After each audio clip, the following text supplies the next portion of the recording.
Super Kids, welcome to Back to the Bible. Our Bible story is about Daniel, found in the book of Daniel, starting in chapter 1. King Nebuchadnezzar had just taken over Jerusalem and took the people back to the land of Babylonia. The king ordered his chief of staff to bring to the palace some of the young men who had been brought to Babylon as captives. "Select only strong, healthy, and good-looking young men," he said. "Make sure they are well-versed in every area of learning and are gifted with knowledge and good judgment."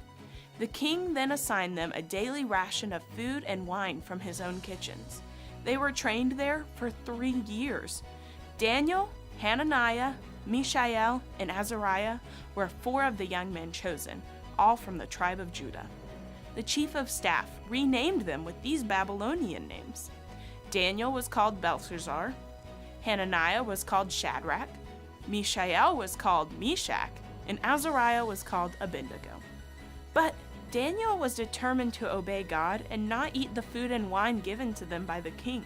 He asked the chief of staff for permission not to eat these unacceptable foods. Now God had given the chief of staff respect for Daniel, but he responded, "I am afraid of the Lord my king, who has ordered you to eat this food and wine.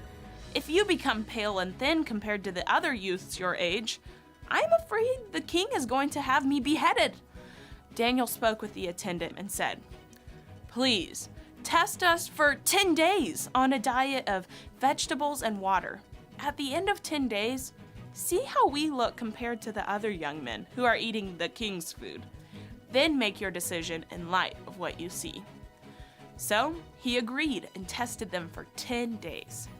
At the end of this test, Daniel and his 3 friends looked healthier and better nourished than all the other young men who had been eating the food assigned by the king. God gave these 4 men an unusual talent for understanding every part of literature and wisdom.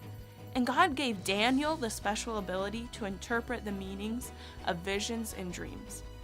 When the training period was completed, the chief of staff brought all the young men to King Nebuchadnezzar.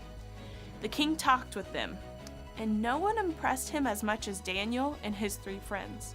So when they entered the royal service, whenever the king needed consulted in any matter requiring wisdom and balanced judgment, he found them 10 times more capable than anyone else in the entire kingdom.